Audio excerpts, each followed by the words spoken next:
Bien, de nuevo nos encontramos ubicados en las instalaciones de Cirugía Estética Barcelona y vamos a conversar durante unos minutos con el doctor Triviño.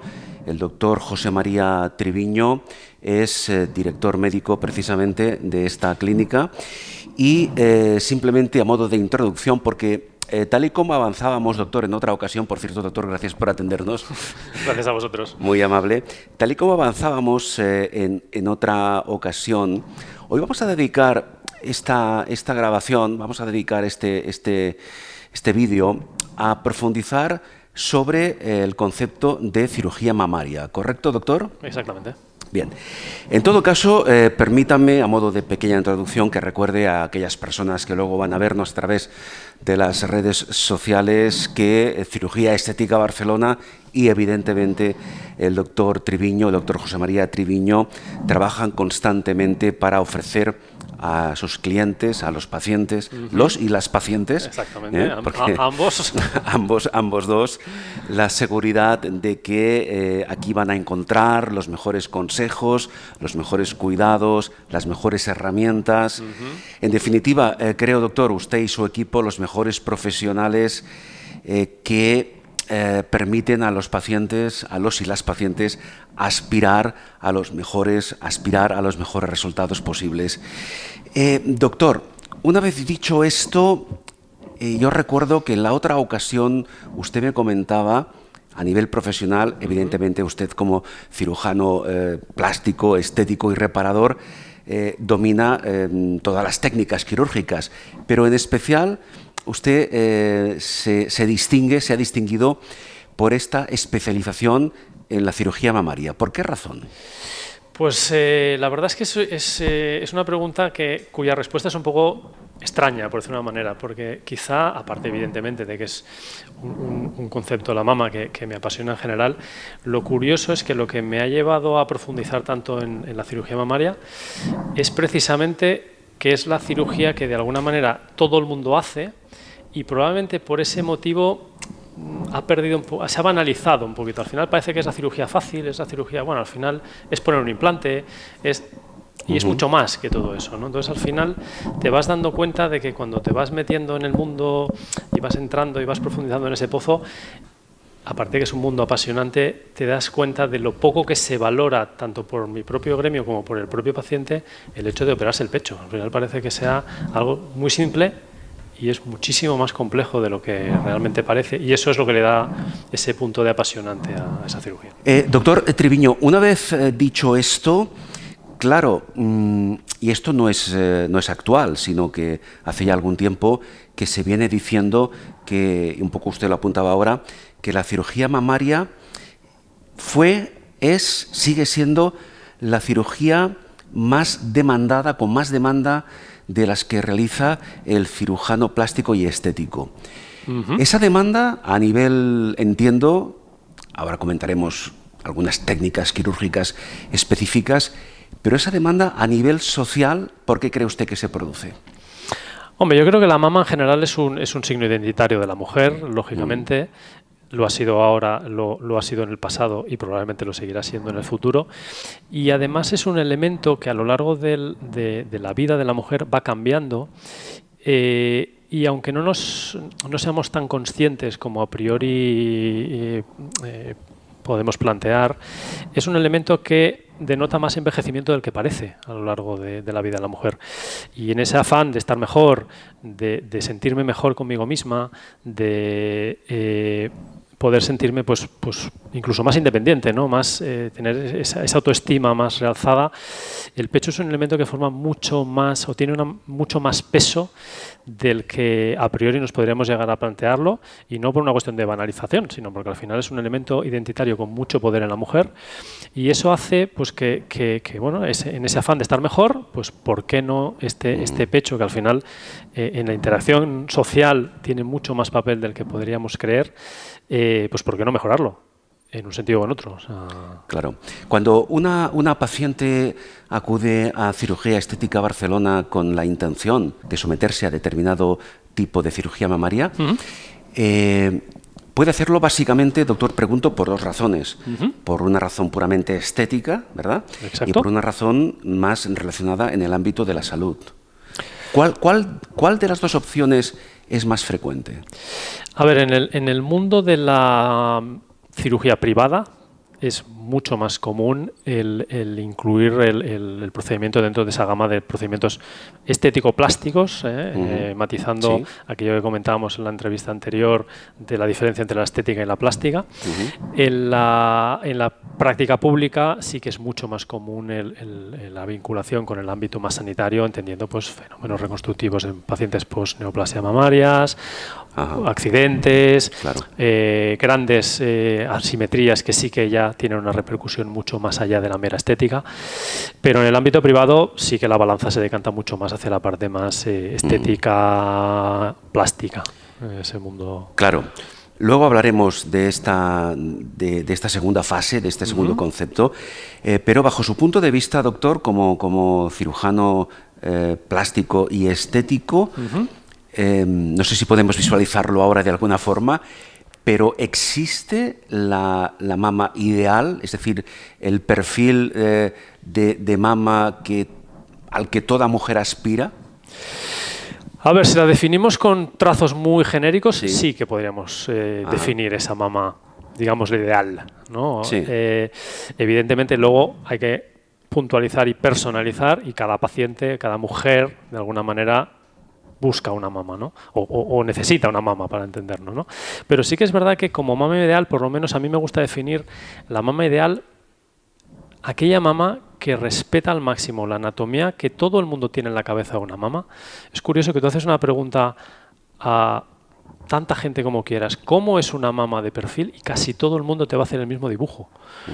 Ese concepto, esa estética global de mama tenemos que conseguirla, realzando aquellas partes que al final nos gusta del pecho, pues un escote un poquito definido pero no demasiado marcado, una areola bien posicionada, volumen equilibrado y proporcionado con la paciente. Es decir, sí que hay un esquema genérico, un poco etéreo si quieres, pero hay un esquema genérico que hay que acabar de concretar en cada uno de los físicos de cada paciente. Claro.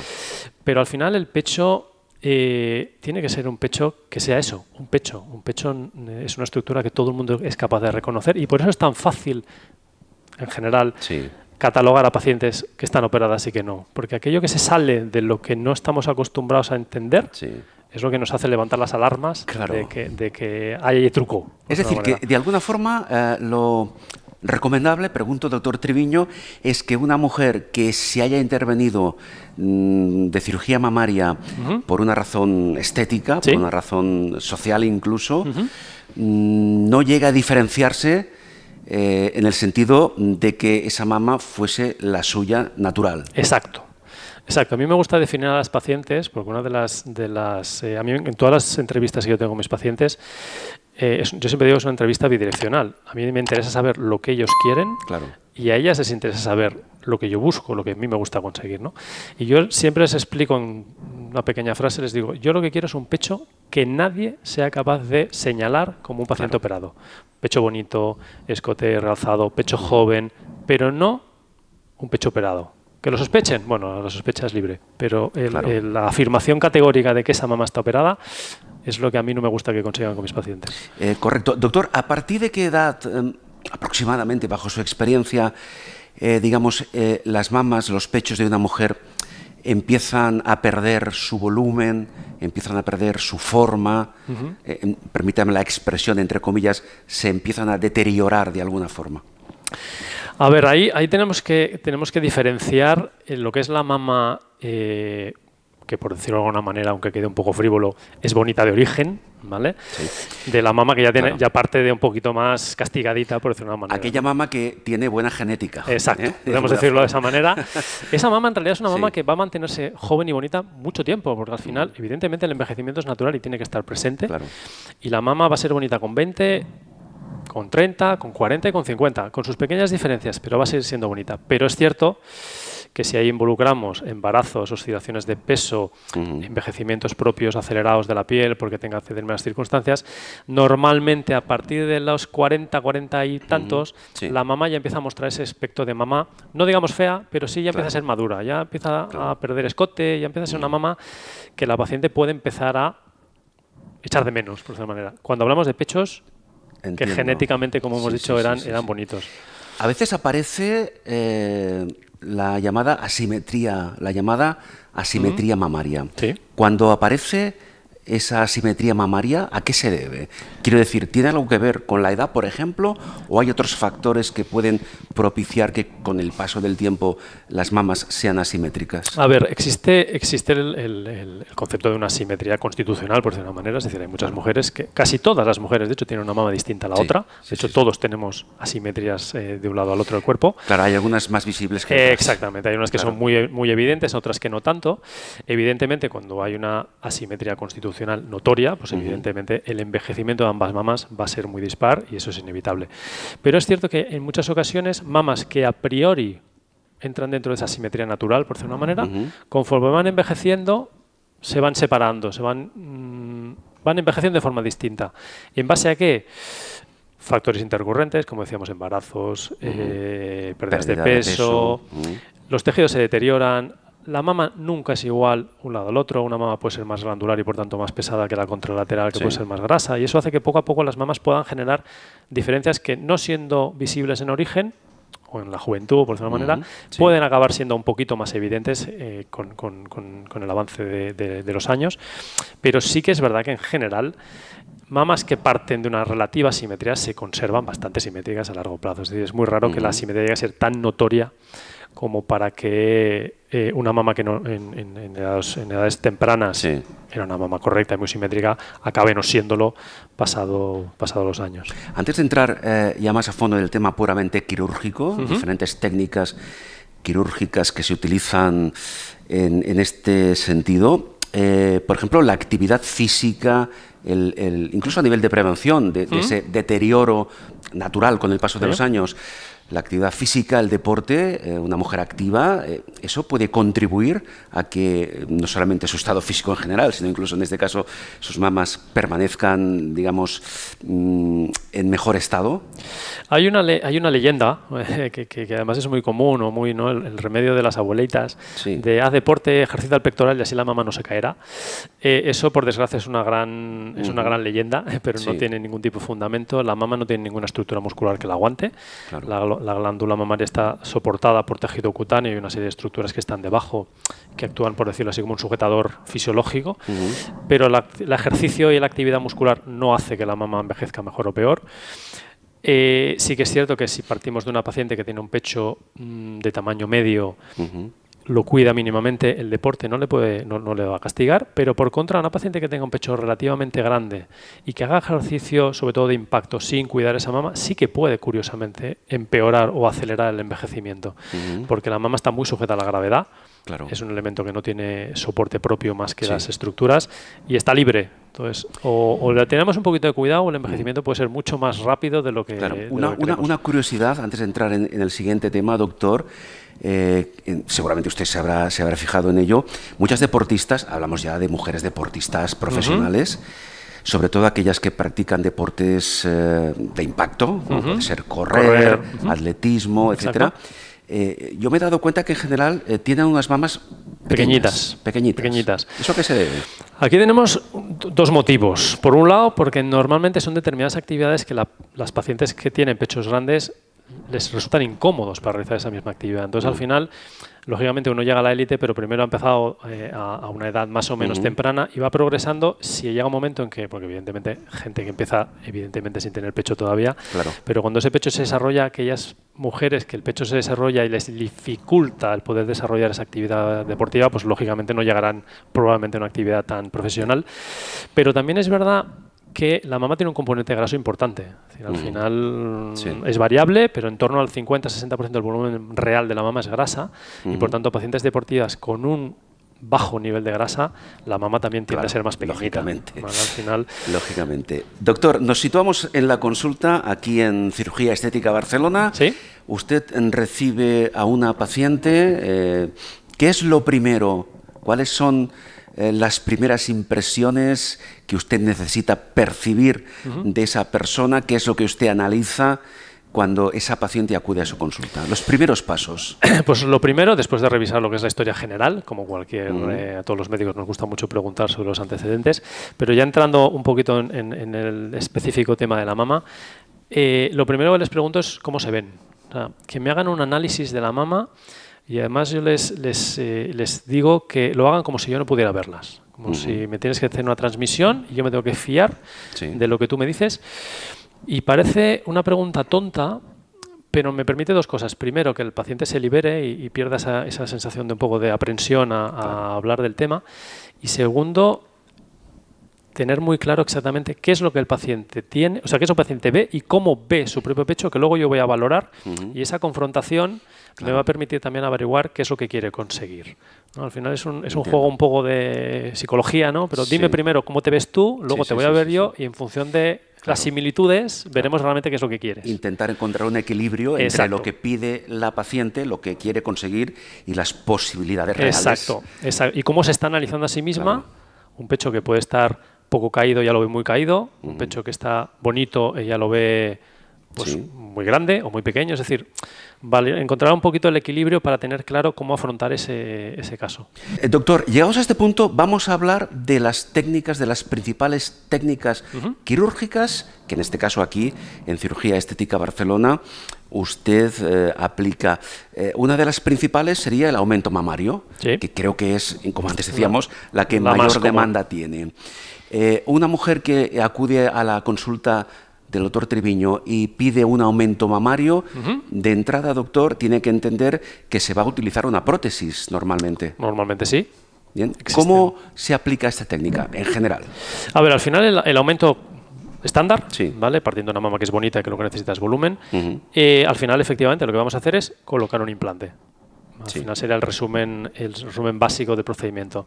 Pero ese implante también tenemos que tener en cuenta que va a tener una repercusión. Es decir, tanto la maniobra quirúrgica como el mero hecho de colocar un implante va a tener una serie de factores positivos y una serie de efectos a largo plazo sobre esa mama. Y eso hay que contemplarlos. Claro, hay que analizar. Podemos colocar el implante por la axila, podemos colocarlo por la areola, podemos colocarlo por el surco submamario. Es decir, hay diferentes vías de abordaje, por delante del músculo, por detrás. Eso al final no es tan sencillo como lo pongo aquí porque sí, sino que hay que tener en cuenta que esa maniobra, ese abordaje, ese tipo de implante, ese tamaño, a la larga nos va a condicionar una modificación de la mama y tenemos que valorar y sopesar qué nos interesa más.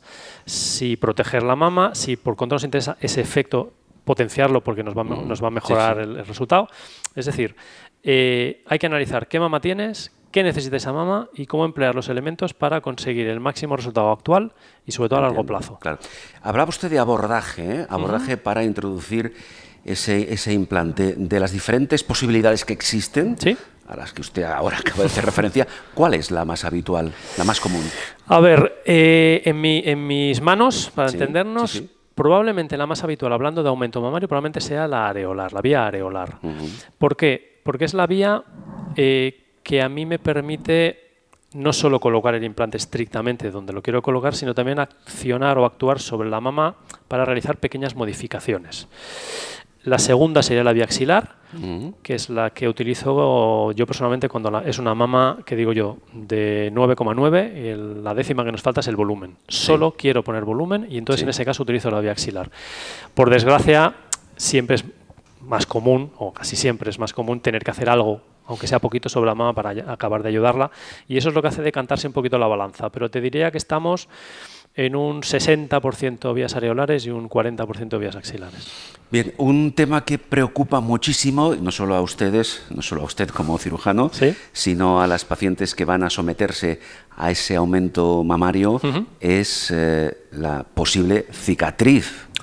Que puede quedar, que se vea, que no se vea, que sea más o menos visible, que quede oculta. Más estética, menos estética. Exactamente. ¿Qué pasa con las cicatrices? ¿Siempre va a quedar una cicatriz, doctor? Inevitablemente las cicatrices hoy en día no tenemos forma de borrar, con lo cual van a estar. Y la paciente la va a ver. ¿vale? El dueño y usuario de la cicatriz, Claro. por desgracia, por muy buena que sea y muy bien escondida que esté, Claro, y se además acaba viendo. sabe dónde está. Sabe dónde está y inevitablemente los ojos se van siempre Claro, a buscarla. Pero evidentemente lo que buscamos es localizarla en las zonas donde Ujú. más difícil va a ser la identificación. Por descontado, la axila es la ubicación ideal. Nadie se acostumbra a mirar las axilas de forma cotidiana. Bien. Nadie acostumbra a mirar las axilas de los demás, con lo cual es realmente una cicatriz que, aun siendo mala, que no lo es, porque además es una zona de muy buena Sí, calidad, pero sí, en sí. el hipotético caso de que la cicatriz sea mala, es que nadie va a ser capaz de identificarla. La areola nos permite disimularla en ese cambio de colores, Ujú. con lo cual es una cicatriz que también permite un día a día absolutamente normal. A una paciente le permite hacer topless sin ningún tipo Claro. de problema, porque ella se la ve, inevitablemente se la busca, pero en general es una cicatriz, te diría que prácticamente imposible de ver para terceros que no sean muy descarados y se dediquen a buscarla de forma ávida, esa cicatriz. Bien. Luego hablaremos de las posibles consecuencias o efectos no deseados que puede producir una cicatriz. Pero ya que estamos hablando de aumento mamario, ya que estamos hablando de prótesis, claro, otro gran tema es ¿cuándo hay que cambiar esa prótesis? ¿Hay que cambiarla? ¿Hay que sustituirla? ¿No es necesario? ¿Qué pasa, doctor, actualmente con las nuevas prótesis, nuevos elementos que se han introducido? La gran diferencia ha sido sobre todo la introducción del gel cohesivo de silicona, que es el material por el que las prótesis están hechas ahora. Para que nos entendamos, es como una gelatina, no es un material líquido, sino que el núcleo de la prótesis es una gelatina. Eso no ha hecho reducir de forma drástica la rotura, es decir, sigue habiendo, es verdad que el índice es muy bajo, pero sigue habiendo riesgo de rotura de implantes.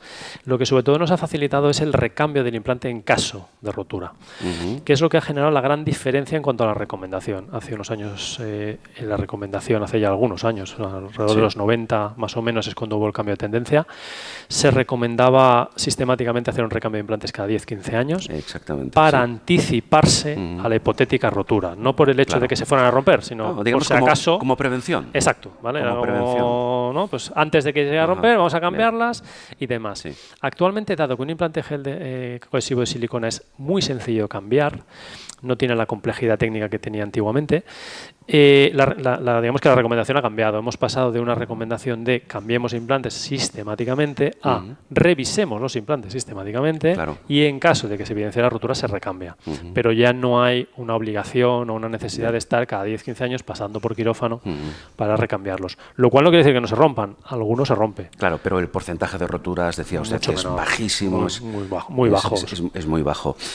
Bien, insisto en que estamos desarrollando esos conceptos a grandes rasgos. Sí, luego el doctor, evidentemente, con la paciente en la consulta, pues acaba de profundizar un poquito más y de profundizar en cada uno de los detalles necesarios.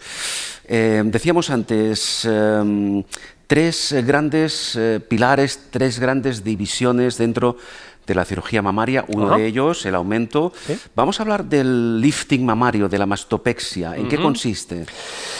En elevar la mama. Es decir, conceptualmente una mastopexia o lifting, que es el nombre un poquito más técnico, implica elevar. Por tanto, es esa mama que está caída. Elevar la mama físicamente. Físicamente. Es decir, restaurar la posición anatómica de la mama. Podemos decirlo como título más bonito. Sí. Pero al final es esa mama que se ha caído, por el motivo que fuere, y queremos recuperar la posición, llamémosle natural, del pecho. La y eso lo hacemos más estética posible. Más estética, exactamente. Claro. Y eso lo conseguimos gracias a la mastopexia, lifting mamario o elevación de mama, que es como se le conoce pues más en el contexto de la calle. En esta técnica, doctor, en el lifting mamario, en la mastopexia, ¿también se utilizan implantes? Yo soy un gran defensor de la mastopexia con implantes. No es necesario, es decir, es importante puntualizar que no siempre es necesario colocar implantes. De hecho, hay pacientes que directamente te piden que no los quieren por motivos diversos, pero yo soy un gran defensor, no por el hecho, porque hay que perder un poco el concepto de que implante implica aumentar. Es decir, colocar un implante no siempre es aumentar tamaño. Puede ser remodelar. Exacto, es reubicar volúmenes donde los quiero tener y por tanto embellecer la mama. Y una cuestión muy importante para mí es estabilizar la mama. Al final, cuando hagamos un implante en el contexto general de una apexia, lo que vamos a hacer es quitar tejido mamario y sustituirlo por un implante. Parte del tejido, evidentemente, no todo. Con eso lo que hacemos es estabilizar unos tejidos que se han deteriorado y por eso la mama se ha caído. Al final hay que entender que si la mama se cae, es porque los tejidos no tienen capacidad de soportarlos, de soportar su propio peso. Es ahí donde entra el juego el implante. Yo soy un gran defensor y de hecho te diría que el 90% de las aspexías nosotros las hacemos con implantes. Muy bien. Y el tercer punto que queremos abordar es la reducción mamaria, que es más común de lo que parece. Es mucho más común de lo que parece. No es tan común como el aumento, claro, pero sí. ¿Qué problemas comporta a una mujer con unas mamas excesivamente grandes y que como consecuencia pues, se someta a una reducción mamaria? La gran mayoría de pacientes que vienen por una hipertrofia mamaria o gigantomastia, que es ya el grado extremo, tienen problemas de dos tipos, ¿no? Problemas físicos reales, dolores de espalda, sobre todo a nivel cervical, deformidad en los hombros por la propia presión que les hace la tira del sujetador en los hombros. Lógicamente acostumbran a ir muy jorobadas porque intentan taparse la mama. Gran número de pacientes tienen muchos problemas en las pieles por candidiasis, por exceso de humedad producida por los pliegues. Sí. Es decir, problemas médicos diversos y luego por otro lado están los problemas del día a día, es decir, limitaciones funcionales desde qué ropa me puedo poner, qué ropa no me puedo poner, actividades que evidentemente, una actividad deportiva, ir a correr con una mama de 2,5 kilos por lado, pues evidentemente es muy complicado. Básicamente, doctor, la intervención entiendo que consiste en eliminar volumen de esa mama. Exacto. ¿Es una intervención técnicamente más o menos complicada de lo que sería, por ejemplo, un aumento o de lo que sería un lifting mamario? En cuanto a la dificultad técnica es diferente, sobre todo referente al aumento. Evidentemente el aumento es mucho más, una cirugía más cortita. Técnicamente son procedimientos pues, que tienen, no que sean ni más difíciles ni menos, simplemente son distintos. En cuanto a la apexia y la reducción, ya no lo son tanto. De hecho, a mí conceptualmente, aunque es cierto que en el esquema general sí que dividimos aumentos, mastopexias o liftings y reducciones, yo conceptualmente los agrupo en dos procedimientos. Aumentos por un lado y las mastopexias para mí engloban las reducciones. ¿Por qué? Porque no hay ninguna mama grande que no esté caída. Entonces, al final, la por mama, su propio peso. Exacto. Entonces, al final, la reducción de mama implica levantarla. Bien. El cómo voy a gestionar el volumen y el peso de la mama es otra cuestión. Pero conceptualmente es lo mismo. Ya que hablamos de mamas caídas, ya sea por un exceso de volumen o por cualquier otra circunstancia, creo que es interesante, doctor, que usted haga la diferenciación entre el concepto del que ya hemos hablado, de mama caída y mama vacía, que no es lo mismo exactamente. No es lo mismo, además, esta es una de las preguntas o una de las reflexiones que les insisto a las pacientes en esa pregunta de cómo te ves, que hablamos antes, porque genera mucho conflicto. Es decir, pacientes, es una pregunta a priori muy sencilla, pero que no es tan fácil de catalogar. La diferencia es que, o la cuestión fundamental es que el concepto de mama caída desde el punto de vista anatómico se determina simplemente por una relación entre la areola mamaria y el surco submamario. El surco, para que nos entendamos, es la parte baja del pecho. Mientras la areola no haya sobrepasado el surco, la mama no está caída. Lo puede parecer, pero anatómicamente no podemos decir que lo esté. Cuando la areola está por debajo del surco, ahí sí que no hay más misterio. El concepto de mama caída, en ese sentido, es anatómico. El concepto de mama vacía, pues es una mama que estando bien anatómicamente hablando está en su sitio, pero el volumen de la mama se ha desplazado hacia abajo y por tanto lo que nos encontramos es una parte alta del pecho absolutamente falta de volumen y el volumen localizado. Pero son conceptos que atienden, uno es el vacío atiende al volumen y la caída atiende a la disposición anatómica de la areola respecto al surco, lo cual a veces va de la mano y otras veces no tanto.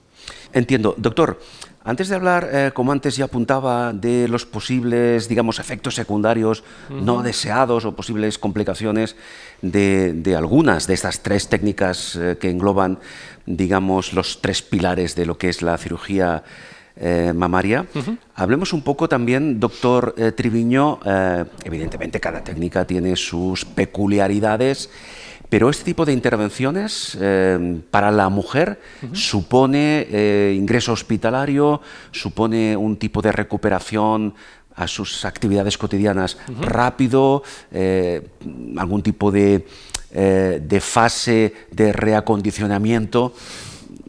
¿Cómo redactación funciona? al medio. Sí, exactamente. A ver, la verdad es que en general menos de lo que las pacientes se creen. Yo divido todas mis pacientes siempre, so pena de que sea una paciente que por características concretas pida lo contrario y se pueda gestionar, pero por norma general todas las cirugías mamarias que nosotros realizamos las realizamos con ingreso de una noche. La paciente pasa la noche en la clínica, está mucho más confortable, equipo de enfermería a su lado, controlando y demás. Bien. Pero la recuperación, ya una vez en casa, yo la divido en 3 etapas.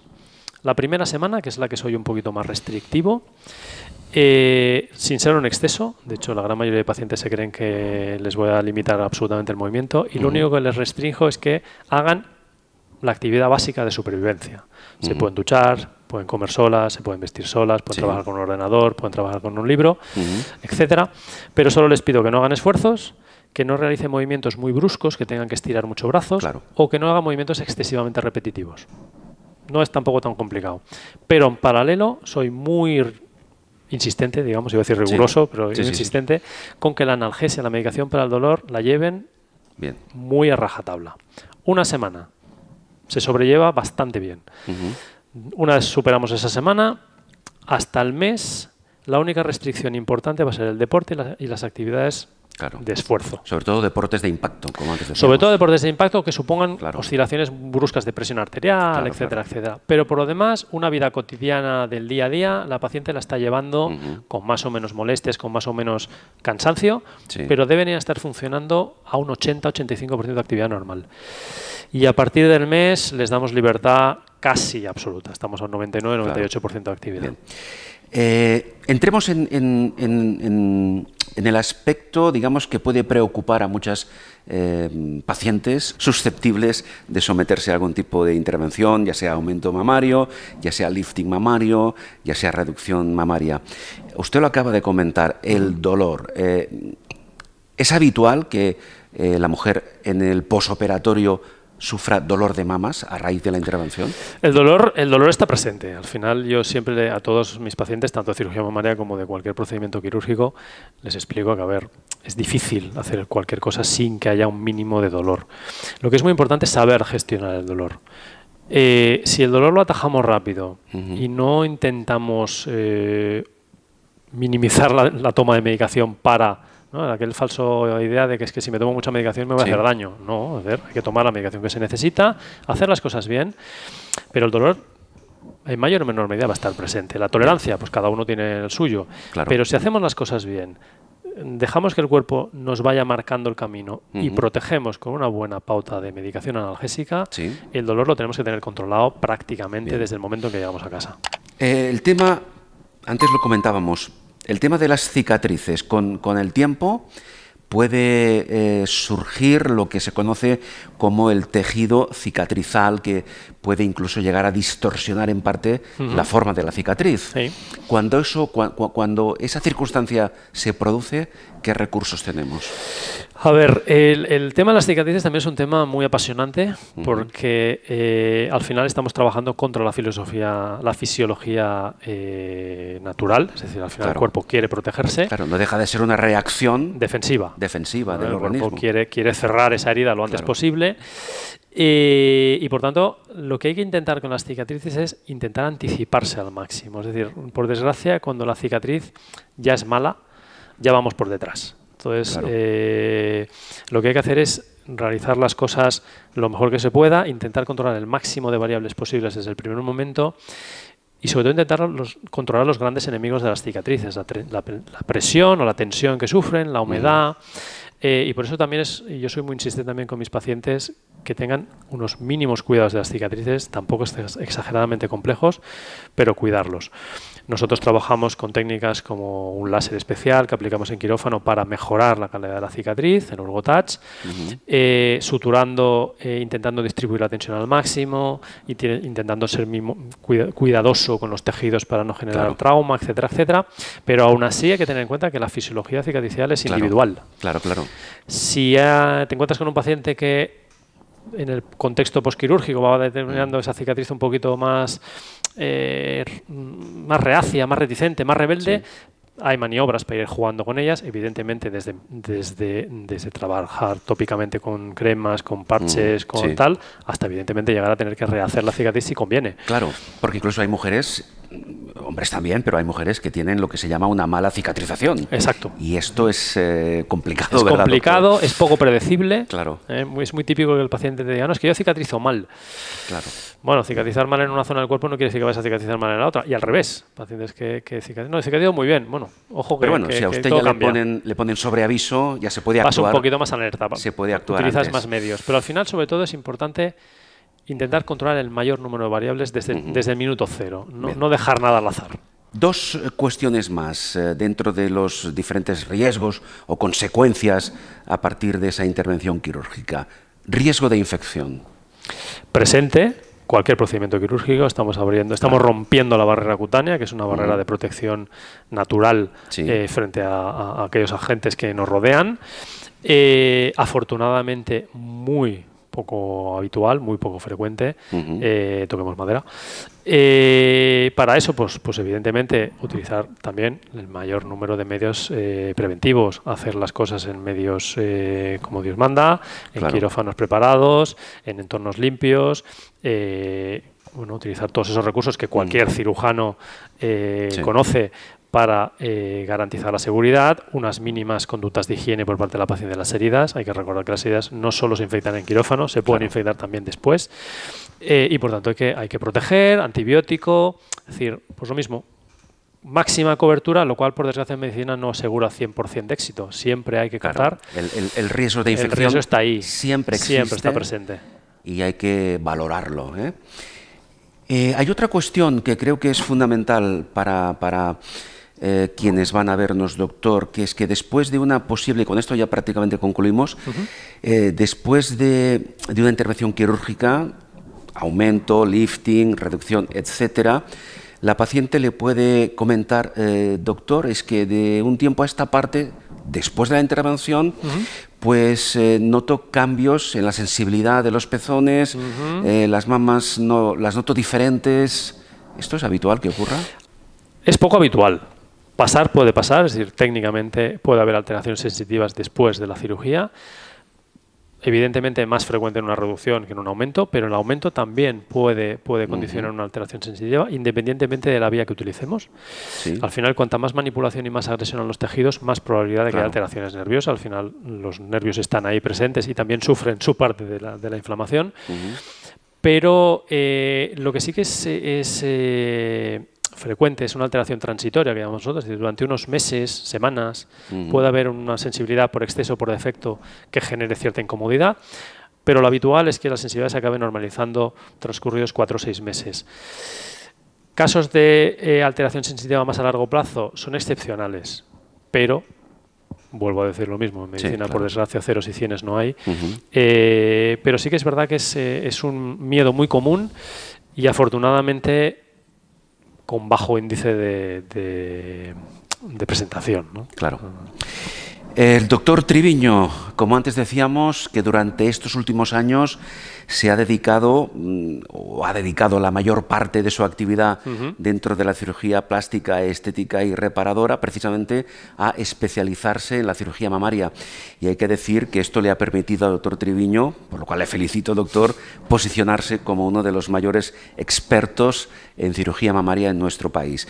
Ya para concluir, le voy a pedir, doctor, que mire usted a la cámara directamente y que se dirija a aquellas pacientes que están pensando, que están valorando la posibilidad de someterse en función de sus necesidades, pues a una de las 3 posibilidades quirúrgicas fundamentales que existen, pero que tienen un cierto reparo, una cierta sensación de inseguridad para dirigirse a la consulta, en este caso, de cirugía estética Barcelona. Diríjase a ellas. ¿Con qué actitud deben dirigirse al cirujano? Aunque antes usted ya apuntaba algo en este sentido, ¿qué les diría a sus futuras pacientes? Pues lo que os diría es que vengáis sin miedo, que vengáis con la intención cuanto menos de hablar, de comentar, de plantear esas incertidumbres que podáis tener. Es un procedimiento que, aunque quede mal decirlo, va a cambiar vuestra percepción de vosotras mismas y esto es muy positivo. Y al final es mucho menos traumático de lo que a priori podéis pensar. Con lo cual, venid, hablamos, comentamos lo que necesitáis y aquí estoy a vuestra disposición. Doctor Triviño, José María Triviño, director médico de Cirugía Estética Barcelona, muy amable, muchas gracias y repito, felicidades. Muchas gracias a vosotros.